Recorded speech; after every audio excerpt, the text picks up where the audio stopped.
নমস্কার, সুভাষিত জ্যোতি অনুষ্ঠানে আপনাদের সবাইকে স্বাগত। সুভাষিত জ্যোতি অনুষ্ঠান মানেই সুভাষ শাস্ত্রী, যার কথা জ্যোতিষের বেদবাক্য। অবশ্যই তার কথা আপনার ছকের শেষ কথা, তার প্রতি আপনার বিশ্বাস। কবে যাব সুভাষদা আপনার কাছে, কিন্তু মানুষটি আসতে তো বলেন না, প্রতিকার তার পরের কথা। অনেক অনেক স্বাগত সুভাষদা আপনাকে। আজকে হনুমান জয়ন্তী, আপনারা সবাই সবার মতন করে করবেন। আমার যেটা বলার আপনাদেরকে, যদি কারুর ঘরে হনুমানের ফটো থাকে, বিগ্রহ থাকে, কিংবা মন্দিরে কেউ যদি যান, তাহলে কি করবেন? দেখুন, প্রদীপ সবাই জ্বালে, প্রদীপ তো সব থেকে শুভ, সব কিছুতেই জ্বালা যায়। কিন্তু হনুমান যে হাতে গদা ধরে আছে, সেই বাহুতে মেটে সিঁদুর লাগানো, এবং সেই বাহু থেকে মেটে সিঁদুর তুলে এনে নিজের কপালে তো সবাই লাগায়, নিজের বুকে লাগানো। কারণ ভগবান রামকে হনুমান তার বুকে রেখেছিলেন এবং হৃদয়ে থাকতেন, এবং সেই জন্যে ভগবানকে যিনি বুকে রেখেছিলেন তার যে ভক্ত, হনুমান তো শিষ্য নয়, হনুমান হচ্ছে সব থেকে বড় ভক্ত, শিষ্য থেকে ভক্ত। আগে আমি বহুবার বলেছি আপনাদেরকে যে হনুমানের যে হাতে গদা ধরে আছে, ছবিতে, বিগ্রহে কিংবা মন্দিরে গেলে সেই বাহুতে, এরম জায়গায় সেই বাহুতে মেটে সিঁদুর লাগানো শক্তি, সেটা হচ্ছে শক্তির একটা প্রতীক। এবং সেই বাহু থেকে মেটে সিঁদুর তুলে এনে নিজের বুকে কিংবা কপালে, বুকে লাগানোটাই আমি হলে বুকেই লাগাতাম, বুকে লাগানো প্রয়োজন হনুমান জয়ন্তীর জন্যে। এইটুকুই আপনাদেরকে স্পেশালি আমার বলা। বাকি আপনারা জানেন, বিশেষ কিছু বলার নেই। হনুমানের পুজো তুলসী বিনা সম্ভব না, তুলসী পাতা দিতে হবে। হ্যাঁ, কেন কি ভগবান রাম হনুমানকে তুলসী হাতে দিয়েছিল। যখন বলল প্রভু কিছু দাও, মাকে ছাড়িয়ে আনবো, তো ভগবান রাম আচম্বিত হয়ে গেছিল যে এত বড় কথা কি করে বলছে। তো শ্রীহরিকে সাক্ষী রেখে সচ্চিদানন্দকে দিয়েছিলেন হনুমানকে, এবং শালপাতায় মুড়ে, এবং সেটা নিয়ে তিনি যাত্রা করেছিলেন। এখানে একজন ফোনে অলরেডি যাত্রা করে বসে রয়েছে, ঢুকে পড়েছে। হ্যাঁ, নিয়ে নি টেলিফোনটা। হ্যাঁ, নিয়ে নি। নমস্কার, কে রয়েছেন? নমস্কার দিদি, আমি বর্ধমান থেকে বলছি। বর্ধমান থেকে? নাম বলবেন না বলতে চাইছেন না? বলো। নাম বলছি না। আচ্ছা, বলুন, কথা বলুন। বলো। নমস্কার দাদা। বলো। হ্যাঁ, আমি মেয়ের সম্বন্ধে জানতে চাই। চটপট ডেট অফ বার্থ বলে ফেলো, কিছু বলার আছে আমার, বলে ফেলো চটপট। 30/9/98। 30/9/98। হ্যাঁ, 7/17। দাঁড়া, রেলগাড়ির মতন বললাম না। 30/9/98, 7/17। কখন, সকাল না বিকেল? সন্ধ্যা। সন্ধ্যে 7/17। 17। কোথায় জন্ম? বর্ধমান? হ্যাঁ, বর্ধমান। 7/17 PM হয়ে গেল বর্ধমান, মকর রাশি। পড়াশোনা তো ভালো, স্টাডি খুবই ভালো, বিয়ের জায়গাটা, বিয়ের যোগ চলছে। তোমার মেয়ের ছক তো ভালো ছক, বিয়ের যোগ চলছে, কিন্তু মাঙ্গলিক দোষ, প্রপারলি মাঙ্গলিক দোষ কিছু নেই। বিয়ের যে যোগ যেটা চলছে, কথাবার্তা চলবে। হ্যাঁ, আপনি বলুন। পড়াশোনার জায়গাও ভালো। হ্যাঁ, কি বলছো? আপনি বলুন কি করব। কিসের কি করবে? বিয়ের তো কথা, কি দেবে? বিয়ে দেবে তো মেয়েকে? হ্যাঁ, বিয়ে দেবো। এখন কি দেবো? ওর কি এখন কথাবার্তা মেটাবো? না, কথাবার্তা এগোতে পারো। 2026, আরো 1 থেকে 1 বছর তো লাগবে। 2026-এ তুমি শেষের দিকে দিলে খুব ভালো টাইমিং হয়। লগ্নে শনি, 2026-এ যদি এন্ডের দিকে দাও তাহলে বেটার হয়। আচ্ছা, কিন্তু ছেলে যে সম্বন্ধ 26-এ প্রথম করতে চাইছে, এবার সেটা তোমার ব্যাপার, সেখানে সুভাষ শাস্ত্রীর কোনো বক্তব্য নেই। আপনি বলেছিলেন একটা প্রতিকার লাগবে। আপনি কি এসেছিলেন? সুভাষদা বলেছেন, কখন বললেন? আমি 14 সাল থেকে যাই। হ্যাঁ, জানেন দাদা, আপনি কি, এবং ফোনে আমি তো ওইগুলো বলতে পারবো না। আপনি বলেন, ভগবানের থেকেও অনেক বড় কিছু আপনি যেটা বলেছেন আমাদের। আপনি 14 সাল থেকে সুভাষ শাস্ত্রীর কাছে আসছেন, এবং সুভাষদা আপনাদের জীবনের অনেক কিছু পরিবর্তন করতে পেরেছেন, তাই তো? অনেক অনেক। এবং সুভাষদার বলে দেওয়া পথে আপনারা হাঁটেন, তাই বলুন সবকিছু বলতে পারবো না টিভির পর্দায়, আমি একদম শুনতেও চাইবো না। এবারে বলুন, আপনি আপনার মেয়েকে নিয়ে এসেছিলেন সুভাষদার কাছে?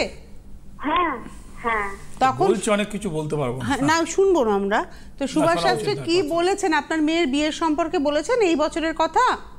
হ্যাঁ বলেছেন যে বিয়ের আগে একটা প্রতিকার লাগবে। আচ্ছা, পুরোনো জিনিসগুলো একটা ব্লকেজ করার জন্য লাগবে। এগুলো দেখো জ্যোতিষে তো অনেক কিছু। যদি সুভাষ শাস্ত্রী বলে থাকেন তাহলে তো আপনাকে আসতেই হবে সুভাষ শাস্ত্রীর কাছে। হ্যাঁ, 26-এ বিয়ের জন্য আইডিয়াল টাইম ফেব্রুয়ারি টু অনওয়ার্ডস। বলে দিচ্ছি টাইম, ফেব্রুয়ারি টু অনওয়ার্ডস বিয়ে। ফেব্রুয়ারির আগে দিলে ভালো হবে না, টাইমিং এখন চলছে। আর পুরনো জিনিসগুলো একটা আটকানোর একটা প্রতিকার। মানে আপনি বলছেন 26 সালের ফেব্রুয়ারির আগে প্রতিকার না দিলে দিতে হবে? প্রতিকার না, বিয়ের টাইমিং। প্রতিকার তো তার বিফোর আগেই দিতে হবে, অবশ্যই দিতে হবে। বিয়ের টাইমিং হচ্ছে 2026-এর ফেব্রুয়ারি টু অনওয়ার্ডস এন্ড পর্যন্ত। আপনার মেয়ের বিয়ে যেখানে কথা হচ্ছে সেখানে কবে বলছে বিয়ের কথা? এই প্রথম দিকেই বলছে, নভেম্বরে বলছে, কিন্তু দাদা বলেছেন যে প্রতিকার নিতে হবে, তারপর আমি বলে দেব কবে দেবে। ওই যে তো তুমি একটা কাজ করো, প্রতিকার নেওয়া টু 6 মান্থের একটা গ্যাপ দরকার। আমি একটু বড় করে সার্কেলটা বললাম, 6 month, I need a 6 month time. মানে ধরুন যদি উনি আজকে এপ্রিল চলছে, এপ্রিল মে মাসে প্রতিকার নেন, May June July August September October November, অক্টোবরের পরে বলছেন নভেম্বর। না, তাহলে আমি ক্যালেন্ডার পড়ার সময় প্রথমেই দিতে পারি, 26 জানুয়ারি ফেব্রুয়ারি দিতে পারি। অক্টোবর নভেম্বর বাফার টাইম, মানে 6 মাস টাইম দরকার, তার সাথে 1-2 মাস বাফার টাইমিংও দরকার। একটা বাফার টাইমিং দরকার আছে, 1 মান্থ মিনিমাম, 1 to 2 মান্থ একটা বাফার দরকার। টোটাল 7 মাস, 7.5 মাস, 8 মাস, হোয়াটএভার। তো ঠিক আছে, দেখে নাও তুমি। হ্যাঁ ঠিক আছে দাদা, আপনি মেয়েকে বলেছিলেন, মেয়েকে খুব ভালো করে চেনেন আমাদের, বলেছিলেন যে তোকে দাঁড়া। 23-এ ও টেট দিয়েছিল, টেটে পাস করলো, বিয়ের আছে। শুনতে পাচ্ছি না, বুঝতে পারছি না। আপনি বলেছিলেন যে ওকে পড়াশোনা আরো করতে, ও টেট দিয়েছিল, টেটে পাসও করেছে। আপনার মেয়ে পড়াশোনায় ভালো, সুভাষদা বারবারই বলছেন কথাটা। হ্যাঁ, পড়াশোনায় ভালো হলে কি চাকরি পাওয়া যায় এখানে? পড়াশোনায় ভালো তো লাথি খাচ্ছে, সত্যি লাথি ঝাঁটা খাচ্ছে, মানে কি বলবো এসব। মানে পড়াশোনায় ভালো, লাথি খেয়ে মরতে হচ্ছে, মানে ভাবা যায় না। ধন্যবাদ আপনাকে, ধন্যবাদ। আপনি তো জানেন সুভাষদা বলেছেন বিয়ে দেওয়ার আগে প্রতিকার নিতে হবে, তাহলে আপনাকে যোগাযোগ করতে হবে। আচ্ছা, আমরা ছিলাম হনুমান জয়ন্তীর কথা, আজকে আপনি বললেন। হনুমান জয়ন্তীর কথা বললাম। আগামীকাল নীল ষষ্ঠী, আগামীকাল হচ্ছে নীল ষষ্ঠী। নীলের পুজো দিতে, ফোনটা একটু ওয়েট করতে প্লিজ প্লিজ প্লিজ, কয়েক সেকেন্ডের জন্য। নীলের পুজো দিতে যাওয়ার আগে ঘিয়ের প্রদীপ জেলে, 5টা ফলের সামনে ঘিয়ের প্রদীপ জেলে নীলের পুজো দিতে যাব দিনের বেলায়। শুধু বারবেলাটা বাদ দেব। বারবেলা মানে টাইমিংটা বলে দিচ্ছি আপনাদেরকে, সেটা হচ্ছে 12টা 11 থেকে 1টা 1 পর্যন্ত। 12টা 11 থেকে 1টা 1 পর্যন্ত। তার আগে পরে হতে পারে। নীল ষষ্ঠীর পুজো দিতে যাওয়ার আগে 5টা কিংবা 3টে ফল, 3টেও চলবে, 5টাও চলবে, দুটোই শুভ মানা হয়। You can choose any fruits দিয়ে সামনে একটা ঘিয়ের প্রদীপ জেলে নীলের পুজো দিতে যাব। নীলের পুজো হয়ে গেলে সন্ধেবেলা ওই 3টে ফল কিংবা 5টা ফলের সামনে ঘিয়ের প্রদীপটা যদি জলে কন্টিনিউ, ভালো না জ্বলে আবার জ্বালতে হবে। নীলের জন্য, আগামীকালের জন্য যারা নীলের উপোস করবেন, নীলের পুজো দেবেন। কে আছেন ফোনে? হনুমান জয়ন্তীর জন্য একটা ছোট্ট আপনাদের একটা সিক্রেট ধরিয়ে দিলাম আজকে। যখনই হোক রাত্রি 12টার আগে পর্যন্ত করলেই হবে। যে যেমন টাইমিং পাবেন, যদি ঘরে থাকে কিংবা যদি ফটো থাকে কিংবা বিগ্রহ থাকে। আর নীলের জন্য আগামীকাল কি করতে হবে, বারবেলার টাইমিংটা বাদ যাবে। 12টা 11 থেকে 1টা 1 পর্যন্ত এই টাইমিংটা বাদ দিয়ে আগে পরে জেলে দিয়ে পুজো দিতে যাবো। যদি কন্টিনিউশন চলে একটু ঘি দিয়ে দেবো, যদি কন্টিনিউশন না হয় আবার সন্ধ্যেবেলা সূর্য ডোবার পরে জ্বালাবো। কে আছেন? নমস্কার, কে রয়েছেন? হ্যালো, হ্যাঁ আমি বলছি, নামটা বলতেই অনিচ্ছুক। আপনি কোথা থেকে ফোন করেছেন? আমি চন্দ্রনগর থেকে। বলো বলো বলো, চট করে বলো, ছোট করে বলো। স্যারকে নমস্কার, দিদিকে নমস্কার। আমি ছেলের জন্য 5/2/1994। ছেলের জন্য 5/2/1994। ছেলের জন্য আমার 5/2/1994 কি হলো? 5/2 দাঁড়াও, 5/2/1994 টাইমটা বলো। 12টা 47 দুপুর। 12টাই টাইমিংটাই তো দুপুর। খুব 12টা 47 টাইমিংটা পেয়েছে দুপুর। কোথায় জন্ম? চন্দ্রনগরে। তোমার বাড়ি কোথায়? চন্দ্রনগরে?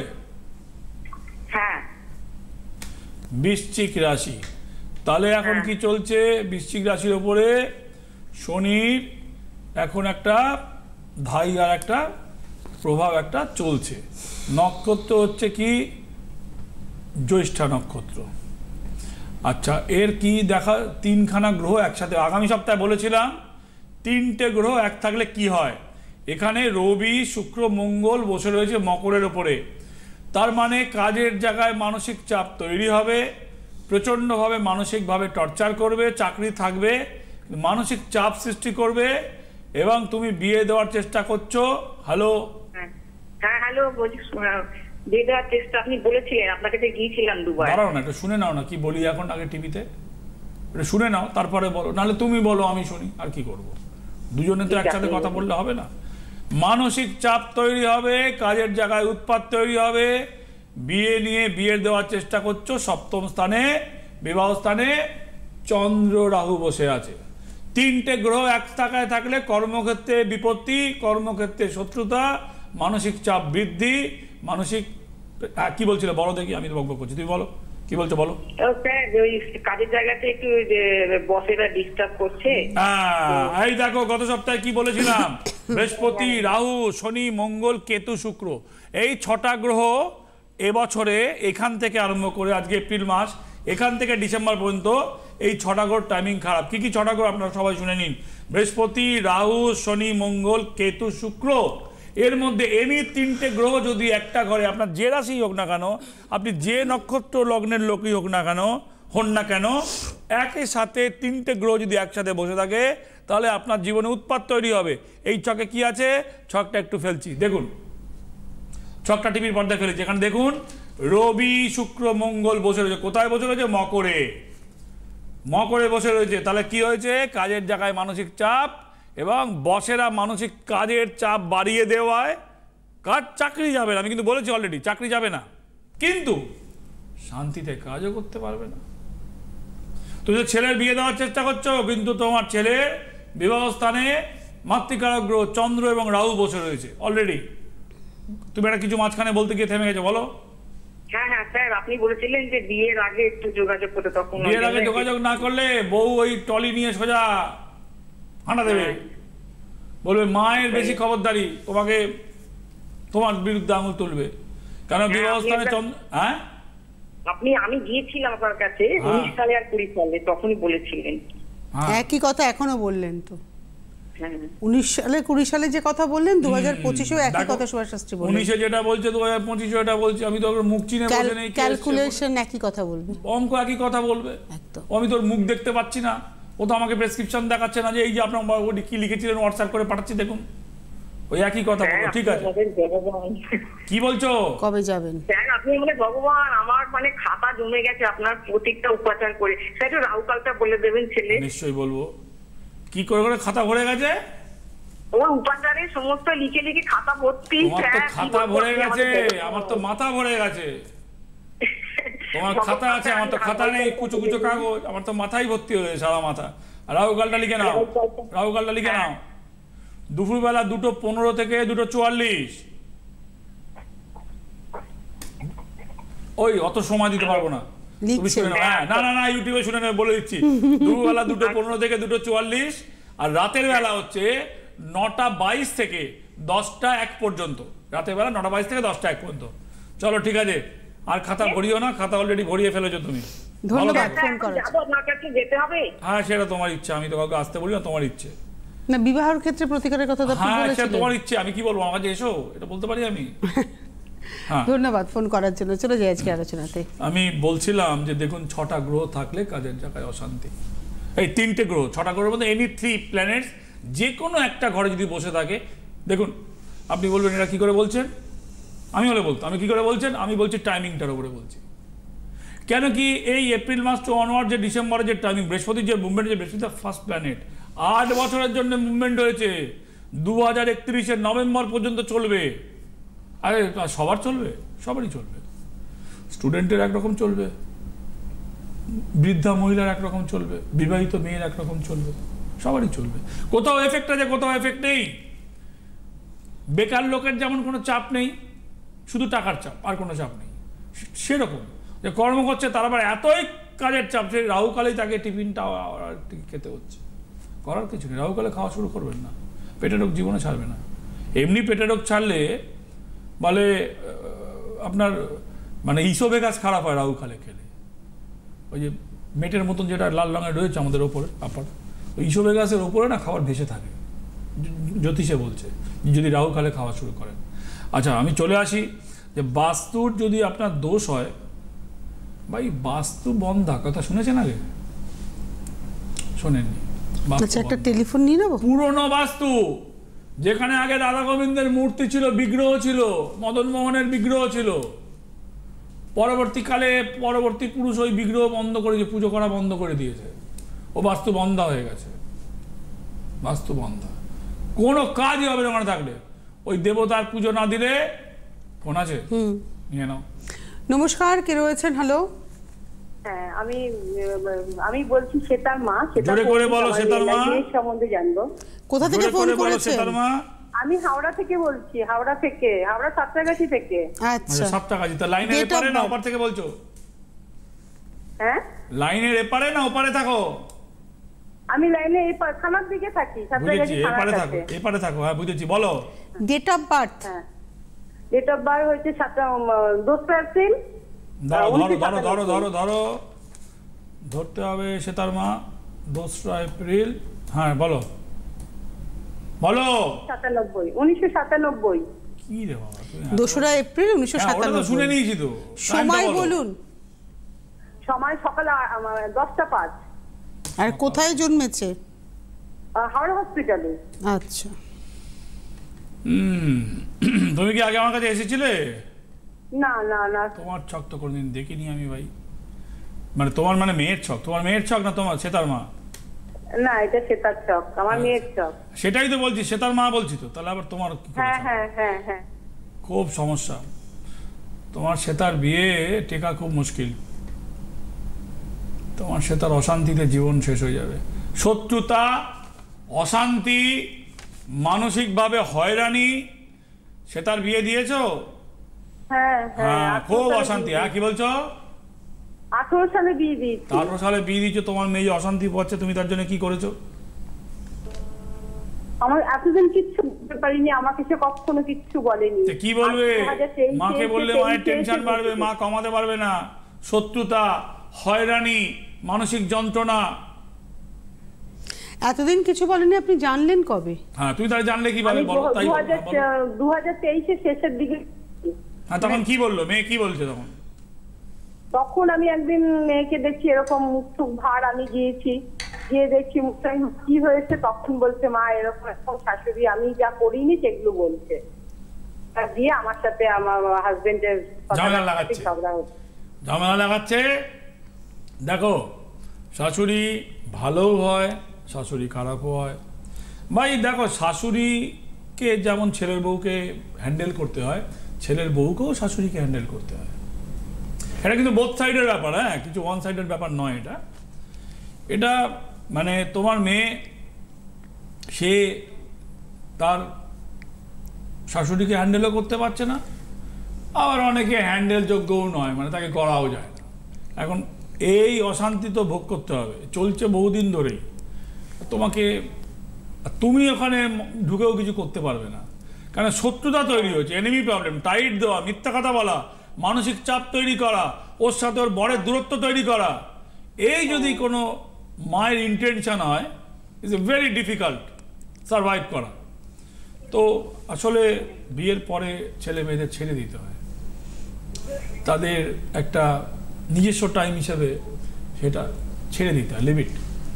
অনেক করতে পারে না, যারা করতে পারে তারা ভালো, যে পারে না সেও ভালো, বাট সে পাচ্ছে না কোনোভাবে, গোয়ের ফল। রাহু কালে এর মধ্যে বিতর্কে জড়ালে অশান্তি বাড়বে। তা তুমি এখন কি জানতে চাইছো? তুমি এখন কি চাইছো আমার থেকে? মানে ফোনটা করে মেয়েটা ভালো থাকতে পারবে, কি করতে হবে? মেয়েটা ভালো থাকতে পারবে, দেখো সংসার এখানেই করতে হবে। ছেলেটা ভালো, ছেলের মাও ভালো না, ছেলের মা ওকে হ্যান্ডেল করতে পারছে না, ও শাশুড়ির সাথে সেইভাবে একটু মানে কোলাবারেট করে চলতে পারছে, ওকে একটু তোলা দিয়ে চলতে হবে। হ্যাঁ, তার জন্য ননদও ঢুকে যাচ্ছে, ননদই তো ঢুকবে, ননদ ঢুকছে, ননদ ঢুকবে, নিজেকে থাকতে হবে। তারপর 18 সালে বিয়ে দিয়েছো, বাচ্চা কাচ্চা হয়েছে? হ্যাঁ হ্যাঁ, মেয়ে আছে একটা। এখানেই থাকতে হবে, এখানেই সংসার করতে হবে, এখানেই তাকে থাকার জন্য যা করতে হবে করতে হবে। এটাকে করে দেওয়া যায়, রেমেডি করলে আর একটু বেটার হবে। সঙ্গে থাকুন, ধন্যবাদ। হ্যাঁ, এগুলো নিয়েই চলতে হবে, অপশন কিছু তো নেই।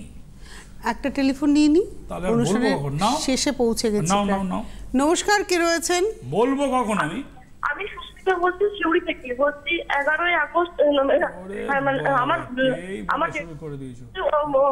21 ডিসেম্বর। আস্তে আস্তে বলুন সুস্মিতা, কার সম্পর্কে জানবেন?